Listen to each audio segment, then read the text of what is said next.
What's going on, everybody? Today got an absolutely fantastic tactic for you guys here. It was a very interesting tactic to create and to test because it's very forward thinking and it leaves you with one defender back.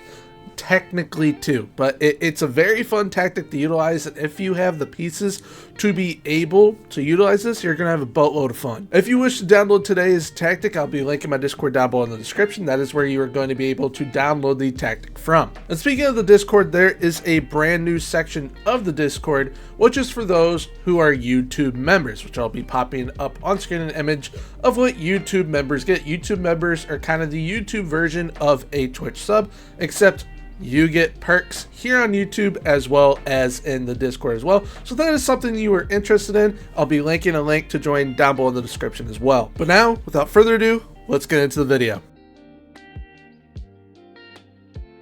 So as you can tell from the thumbnail, I ended up testing today's tactic with Inter Milan. That is the only team that I tested with. I did some other testing with some other clubs as well, but this is a team that it kind of is meant for because of the players that I was able to use. And you'll see why that is in a moment once we go over to tactical board. So how did Inter Milan do within the Serie A? They ended up winning the league very comfortably on 92 points with a 74 goal differential, and they scored 107 goals. But that is not the only thing that they ended up winning, as they also won the Coppa Italia and they won the EA Sports FC Super Cup. Unfortunately, they got knocked out in the quarterfinal by Bayern Munich, but that is further than they actually went in reality. And like I said, they scored 107 goals within the league, and during the season, they went on a 16-game unbeaten run within the league. Now, thanks to this tactic, the two strikers did absolutely fantastic, combining for 77 goals.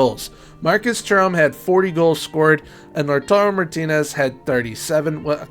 Chahanoglu, his last name's always been super difficult to pronounce, but Hakan, he had 11 goals. Assist-wise, he also led the team. He had 18, Federico DiMarco with 16, Denzel Dumfries with 13, Marcus Thuram with 12, Henrik Mkhitaryan with 11, and Lautaro Martinez with 10. And one thing that is pretty awesome is that one of our center backs ended up having 7 goals, but he also chipped in with 4 assists, and that was Jan Arlbasek. And you're probably wondering, how did a center back get 4 assists? We're about to get into that right now. So here we are on tacticalboard.com. I absolutely love using this tool.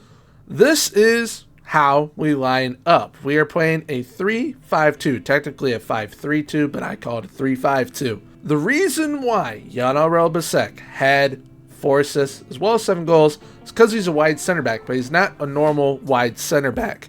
It is not on defend. It is on support. So he's going to be kind of playing like a wingback slash midfielder in a way. And he wasn't the only one doing it, as Bastoni was playing the left wide center back, and he ended up chipping in with a few goals himself. But in the tactic as a whole, we've got 2 advanced forwards up top, box-to-box midfielder with a ball-winning midfielder, and a deep line playmaker. And then I just realized I had them as wingbacks. They're actually complete wingbacks. So we got 2 complete wingbacks, and then we got 2 wide center backs, a ball-playing defender, and a sweep keeper. Now, are these complete wingbacks on support, or are they on attack? They're on attack, so they're going to be acting as wingers and defenders to the maximum capabilities that they're able to do so.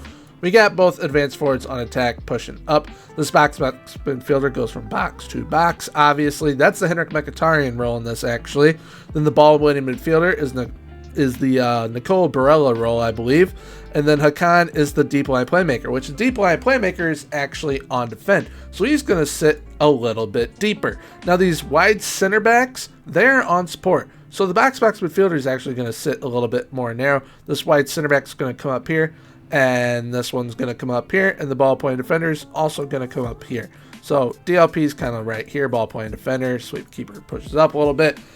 It kind of looks like a jumbled mess, but everyone is within the play. Now, what I love about these wide center backs on support, as I've never really used them, but being that Inter Milan are one of the most entertaining sides to watch this season, I wanted to try and model kind of how they play and how they perform. The wide center back on support kind of allows me to do so. I was thinking putting it on attack, but I kind of like it on support to where it sits a little bit deeper. On attack, it's just, you literally are not playing defense at all when you are putting it on attack. But the wide center back on support allows them to go wide and allows the complete wingback on attack to cut inside.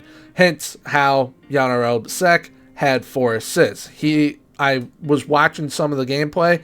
He ended up getting a couple of assists from out here instead of just flick-ons in the box and then someone else heads it in or touches it in with their foot. Now, I will say this isn't actually how they play in reality. How they actually play in reality is the DLP and the ball-playing defender are kind of like a libero. They end up switching spots. The box midfielder comes down and that wide center back comes up.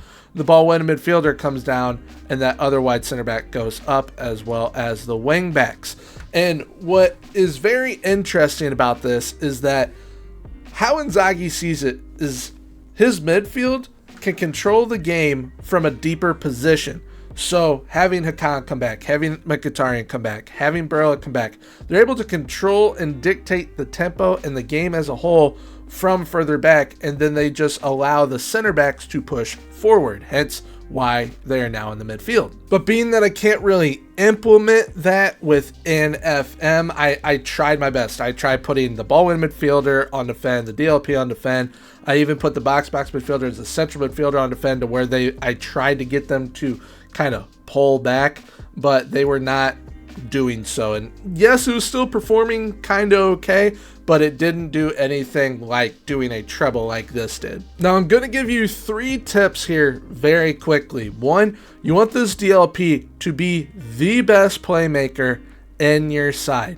You want them to be great at all areas of the game, but especially playmaking ability. So if you can find your own Hakan, definitely bring them in to be able to play this style. Now, the complete wingbacks on attack, you're going to need to trust them completely, as they are going to be, yes, defending for you, but they're going to be very important in the attack. And as we know, these are the DeMarco and the Dumfries roles, but I would also say this is kind of like Grimaldo and Frimpong at the club that I'm currently wearing, Bayer Leverkusen. These are kind of those roles that they play. So in those positions, you're going to want to have pace, good crossing ability, and maybe a little bit of finishing to them as well if they get goal scoring opportunities. And then for your wide center backs, you're going to want to have pace and some ball playing ability, as well as them being very solid defensively. But now that we've gone over here on the tactical board, let's head on over to FM. So here we have the tactic. You will be looking for Gormy's 352 Interstellar within my Discord in the download section. That's where you're going to be able to find it and download it from. Now, with the tactic, we've got those 2 advanced forwards on attack. Up top, we got a box midfielder on support, ball-winning midfielder on support, a deep line playmaker on defend, 2 complete wingbacks on attack, 2 wide center backs on support, a ball-playing defender on defend, and a sweep keeper on defend. Both advanced forwards on attack have shoot more often. The box-to-box midfielder on support has crosses aimed at the far post, moving to channels to tackle harder. Ball-winning midfielder on support has crosses aimed at the far post. That deep line playmaker on defend has tackle harder. Both complete wing backs on attack have cross more often and crosses aimed at center. Both wide center backs on support have crosses aimed at center and tackle harder. The ball-playing defender on defend has tackle harder, and the sweep keeper on defend was left as is. Now, this tactic is played with a balanced mentality. You can also go attacking. I do prefer it balanced. I just feel it gets the most out of it.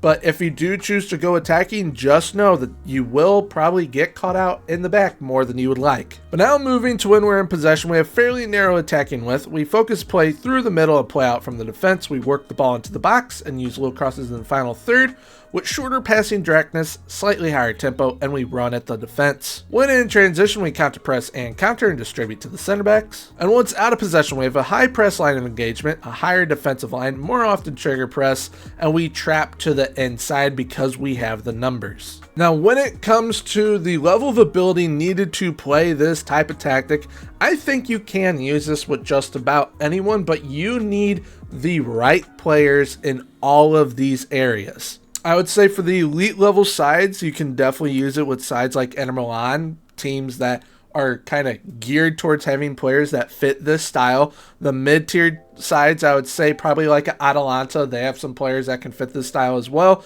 And then that relegation tier side that can pull this off to some extent, definitely survive, maybe push for a European spot, I would say Frosinone, because I was testing with all 3 of these clubs. It's just the other 2 definitely needed some tweaks to be able to compete anywhere near the level that Inter Milan does, and we're about to get into those tweaks right now. So, from a role perspective, what would I tweak for a mid-tier or relegation type side?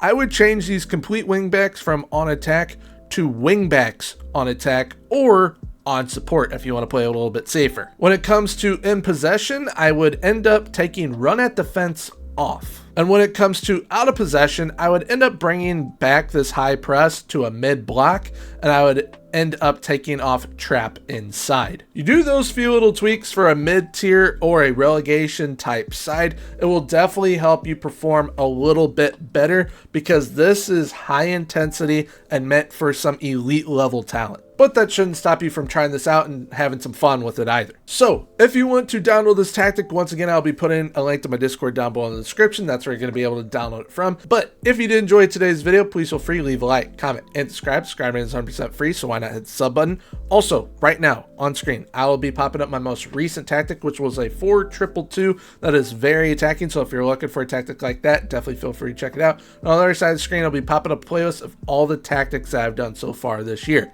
But until next time, everyone, have a good one. Bye-bye.